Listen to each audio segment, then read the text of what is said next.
Welcome back to You Heard It from a CFP, episode 67 of You Heard It from a CFP. Today we're talking about the Roth IRA, but before we do that, we're going to talk about something. We're going to start the day off with a fun fact or a note of optimism. We're going to do this on every video now going forward. Today's note of optimism: did you know that the number of people living in extreme poverty around the world is half what it was even 20 years ago? It's true.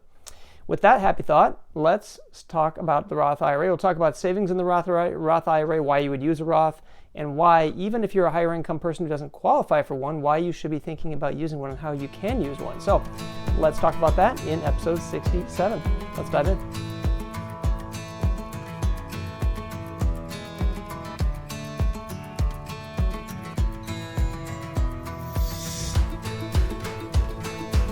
Okay, the Roth IRA. I think it's time for some new footage here with spring coming here. We got some green trees blooming. I need some new drone footage. No more bare trees. Let's talk about the Roth IRA. Let's talk about how many people have them and why you should have them. First of all, about 1/3 of all IRAs nationwide are Roth IRAs. Most are still traditional IRAs, which is surprising given how much publicity the Roth IRA has had over the last year. It has been about 25 years. I think the Roth IRA celebrated. Hey, Leo, how you doing? It's been about 25 years since the Roth IRA was created in 1997. Didn't start till 98, but last year it celebrated officially its 25th birthday. And I'm surprised how many people really just still don't have them. About 1/3 of all accounts in the country when it comes to IRAs, not 401ks, but IRAs, standalone IRAs, are Roth IRAs.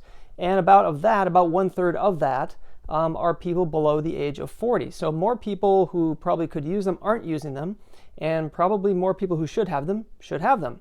Let's look at some facts about IRAs and why you should be using it. First of all, let's start off with what a Roth IRA is. Let's keep it really basic to start, but I'll keep it brief. Number one, a Roth IRA is a post-tax retirement account where you do not get a deduction for the money you put in, like an IRA in most cases. But in the case of a Roth IRA, you do not get to deduct the money that goes into the Roth IRA, but you do get tax-free growth and you do get tax-free withdrawals, which is really, really key. So we'll talk about what kind of investments you want to put in these things, how you should be funding them, when you should be funding them, who can fund them. But basically, that is what a Roth IRA is. It is a post-tax retirement account where you do not get a tax deduction for what you put in, but you do get tax-free growth and you do get tax-free exit from the account when you eventually do start to pull out of them. You can have one inside of your 401k plan. There are Roth 401ks. Not every plan has one. We'll talk about that too. And we'll talk about some facts and how to fund them, what to fund them with. All right, first thing, who can contribute to a Roth, okay? If you have earned income, you can contribute to a Roth. There is no age qualification. Anybody at any age can contribute money to a Roth. However, you do have to have earned income to do it, but it's not that much. If you only made a few $1,000s in income last year and you want to contribute all that to a Roth, you can do that. Even kids who have earned income can do that. There are custodial Roths. People mistakenly think their kids sometimes can't. I run into people that think they can't have IRAs for kids. You can. You can have custodial Roth IRAs for children. They are very, very valuable, especially if your child has earned income. So there is no age limitation on who can contribute to a Roth. Anybody, any age can do it.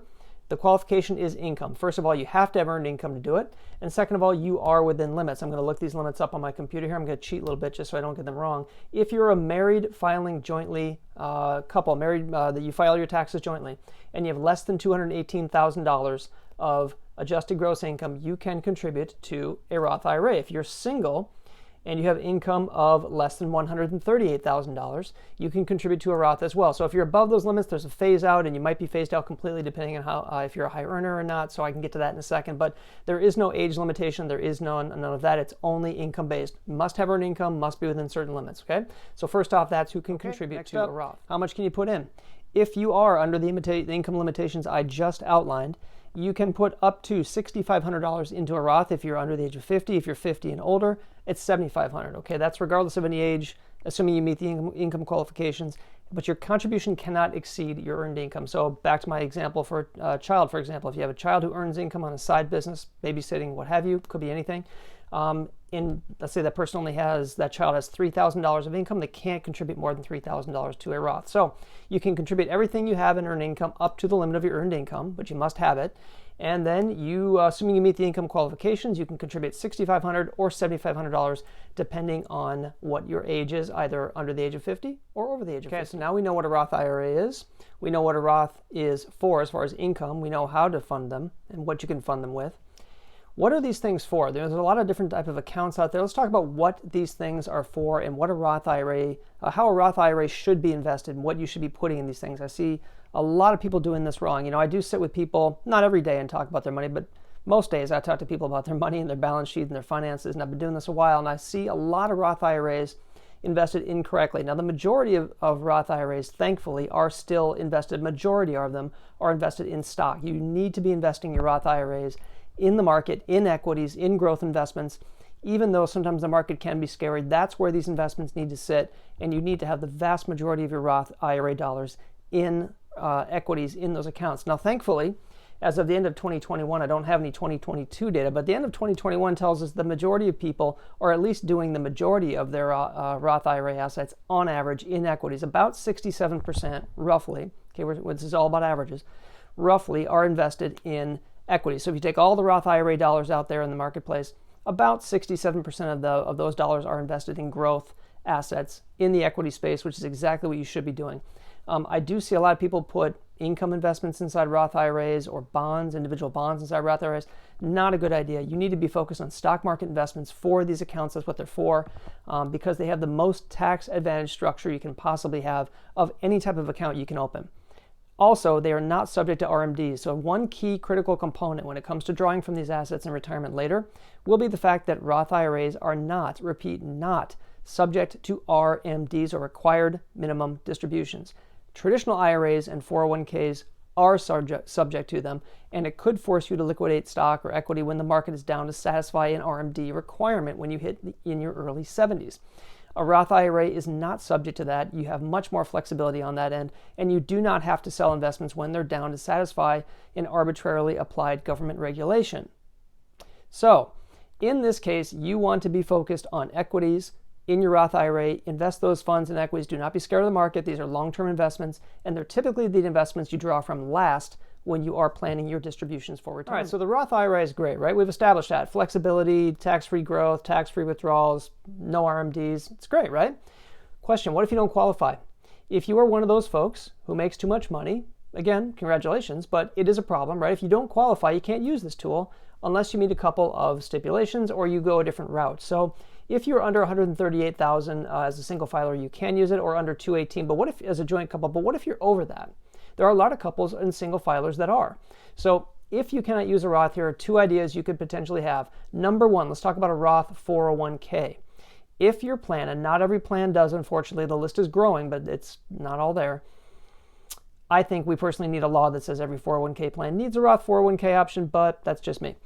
If your plan has a plan option for a Roth option, we have that, others do too, then I would very much encourage you to, even though you don't get the deduction, put some money into it, especially the younger you are. Many plans around the country do have a Roth 401k option inside their plan that they can participate, where income is not a factor. It doesn't matter. Okay, you're still in the plan, you can contribute to it. You just don't get the deduction like you would a standalone Roth IRA, same thing. So if you have a Roth option inside of your plan, I would encourage you to use it, learn more about it, fund it with equity, put the money aside and forget about it for quite a while, let it grow. If you do not have a Roth 401k plan option, then you could go the conversion route, right? So you can, in any tax year, regardless of income, there's no income limit, you can convert a traditional IRA to a Roth IRA. You can even take a 401k, let's say pre-tax, move it to an IRA, and then do the conversion from there if you wanted to as well. So there are options if you are a higher income individual or higher income couple. You can do a Roth 401k in your plan. You can convert dollars. The conversion is quite simple. You simply open up a Roth IRA, convert assets. It's done all over the world every single day. The downside to doing is you will pay taxes on whatever you convert as income in that year at your marginal rate, right? Whatever you're just tacking on extra income, which is your marginal rate. So if you're willing to take the tax hit in that current year, it can be worth doing.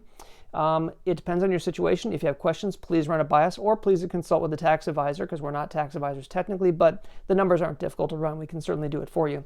Most times I see, if you assume normal growth rates of equity type, long-term growth rates, it's going to be somewhere between a 7 to 8 year break even on a conversion for most people, okay? If it's not, again, every situation can be different, but consult with your advisor if you have one, consult with us if you have questions, or a tax advisor can certainly help you out with that. So if you don't qualify, consider using your plan, because there's no income limits there. If you don't have that, consider a conversion, especially if you are younger, and especially after a down year like we had in 2022. 2022 was one of the worst years ever for the market and the bond markets combined. Stock market had a horrible year. Take those assets when they're temporarily down, you can convert them. You'll pay less tax than you normally would if you converted them when they're higher. And you'll hopefully get some growth out of that, and it should be worth it, and just shorten that break even because your growth theoretically would be faster. Okay, so let's bring this home with an example, right? Examples are always helpful. We can all relate to them. I'm going to assume that we have a spouse, two spouses, earning $60,000 per year. We're going to use Schwab's traditional IRA versus Roth IRA calculator, since this is a fairly easy to understand and very thorough calculator. I like it. We do a lot of business with Schwab, so we'll use their calculator because I do like it. So let's look at assuming current tax rates. You both make $60,000 per year.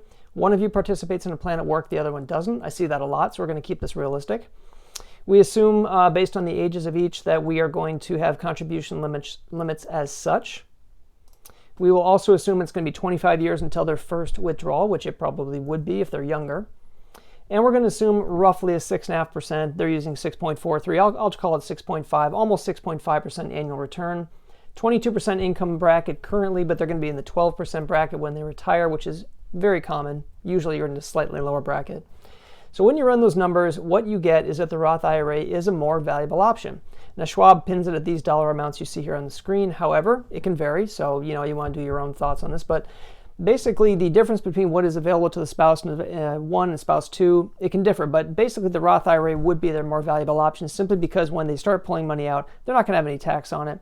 And in some cases, the traditional IRA will be deductible. In some cases, it's not, based on your participation in a plan of work.